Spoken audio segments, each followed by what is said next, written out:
This is the story of a man named Stanley. Stanley worked for a company in a big building where he was employee number 427. Employee number 427's job was simple. He sat at his desk in room 427 and he pushed buttons on a keyboard.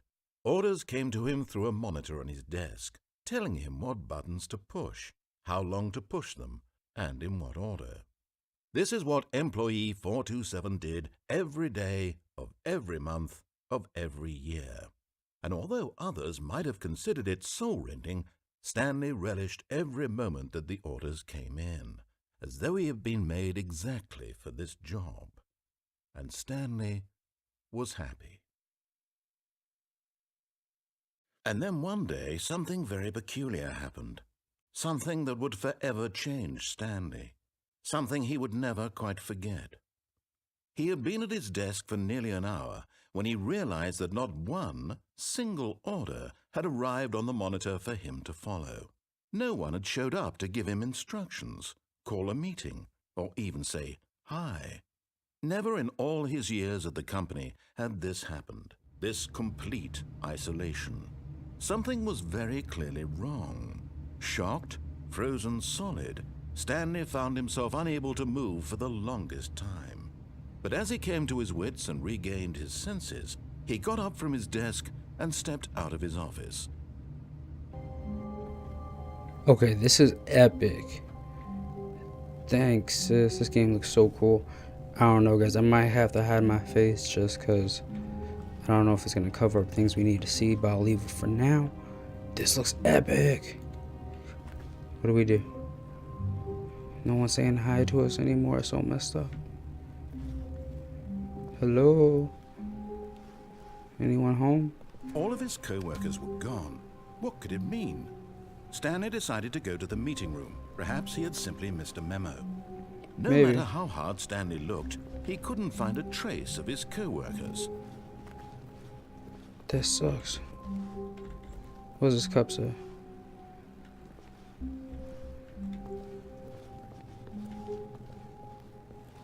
Hello, my workers, my friends.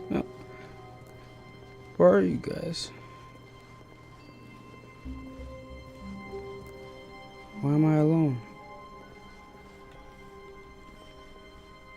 I'm scared.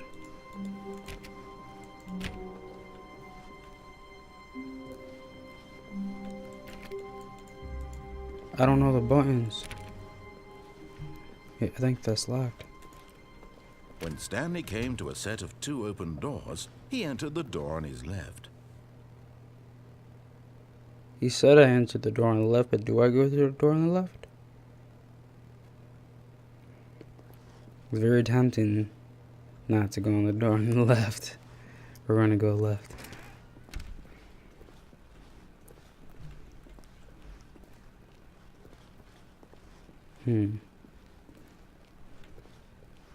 Yet there was not a single person here either.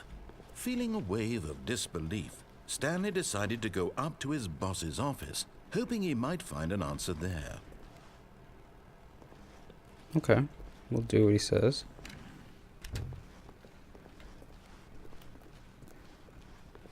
Coming to a staircase, Stanley walked upstairs to his boss's office. Okay. Upstairs, my bad, I just want to make sure.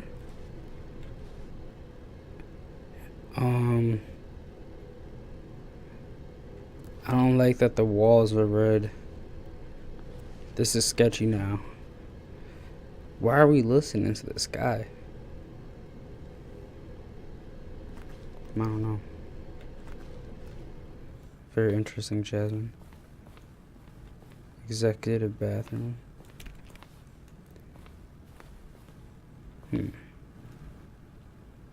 Yeah, I'm not liking this red room, guys. I mean, it looks cool, but I don't know, man. Everyone's missing. I'm supposed to listen to this voice, and it's making me go to this creepy room.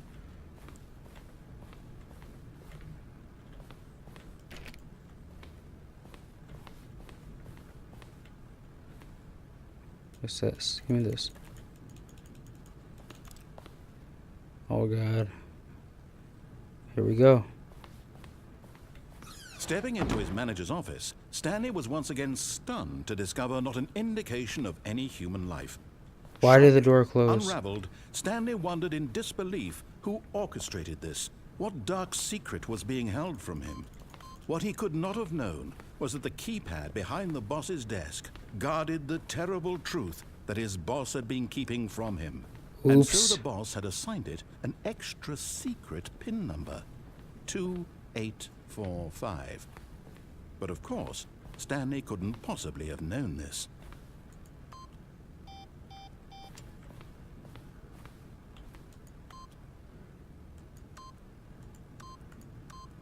Yet incredibly, by simply pushing random buttons on the keypad, Stanley happened to input the correct code by sheer luck. Are you sure? Amazing. He stepped into the newly opened passageway. Uh-huh. How come there's armor on the windows? Jasmine, what kind of game is this? It's epic. I don't know what's going on though. I don't know if it's supposed to be scary, if we're supposed to. Let's just try. Let's just go down. Let's just go down this crazy dungeon. Descending deeper into the building, Stanley realized he felt a bit peculiar. It was a stirring of emotion in his chest, as though he felt more free to think for himself, to question the nature of his job. Why did he feel this now, when for years it had never occurred to him? This question would not go unanswered for long. Let's find out. What? Why the lights go out? Oh god. Stanley walked straight ahead through the large door that read Mind Control Facility. Okay.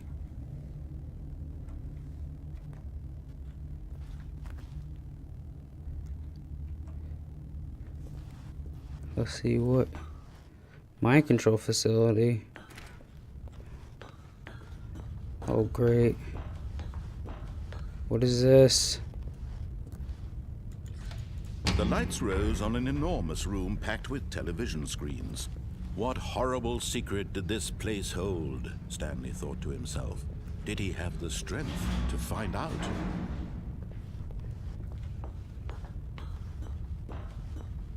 This is very interesting. Now the monitors jumped to life, their true nature revealed. Each Fired. bore the number of an employee in the building, Stanley's co-workers. Whoa. The lives of so many individuals reduced to images on a screen, and Stanley, one of them, eternally monitored in this place where freedom meant nothing. Wow.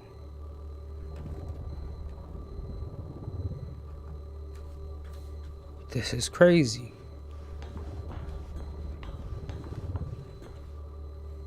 Dang, 500, 600 people.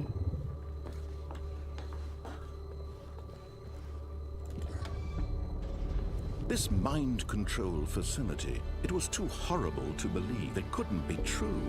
Had Stanley really been under someone's control all this time? Was this the only reason he was happy with his boring job? That his emotions had been manipulated to accept it blindly? Guys, this is deep. No, he refused to believe it. He couldn't accept it. His own life in someone else's control? Never. It was Never. unthinkable, wasn't it? Was it even possible? Had he truly spent his entire life utterly blind to the world? Possibly. But here was the proof. The heart of the operation. Controls labeled with emotions. Happy, or sad, or content. Walking, What? eating, working. All of it monitored and commanded from this very place. And as the cold reality of his past began to sink in, Stanley decided that this machinery would never again exert its terrible power over another human life. I For agree. he would dismantle the controls once and for all. Let's go, Stanley. Time to disable this bad boy. Can Stanley jump? This is crazy. 5.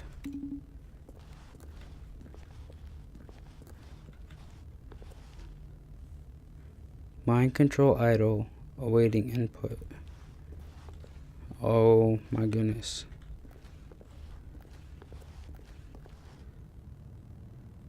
Ready, guys?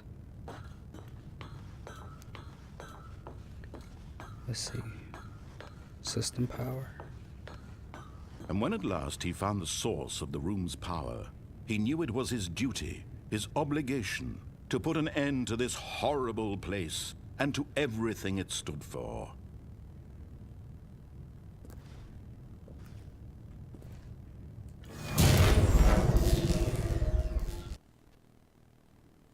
What just happened? Are we in the dark?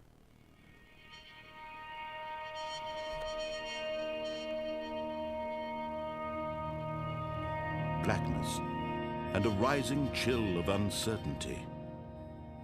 Was it over?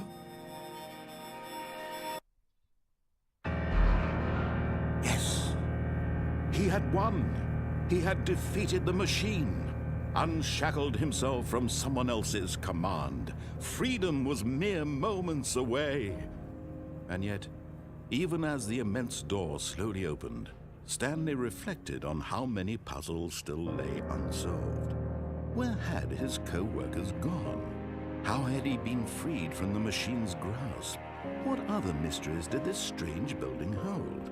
But as sunlight streamed into the chamber, he realized none of this mattered to him, for it was not knowledge or even power that he had been seeking, but happiness. Perhaps his goal had not been to understand, but to let go. No longer would anyone tell him where to go, what to do, or how to feel. Whatever life he lives, it will be his. And that was all he needed to know. It was perhaps the only thing worth knowing. Stanley stepped through the open door. This is crazy. Stanley felt the cool breeze upon his skin, the feeling of liberation, the immense possibility of the new path before him. This was exactly the way, right now, that things were meant to happen. And Stanley was happy. Waiting for you.